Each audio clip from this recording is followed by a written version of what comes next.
Hi, welcome to Hard Reset Info. In front of me Epson XP6100, and now I'm gonna show you how to change language on this device. So this instruction you can use not only for XP6100 Epson printers, but with all printers with the same menu.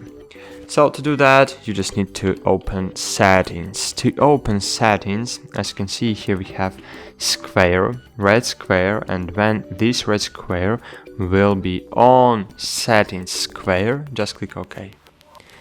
And cool, you open settings. In the settings, just scroll down and find basic settings. In basic settings, scroll down and find your language. Click OK and just change the language. That's it.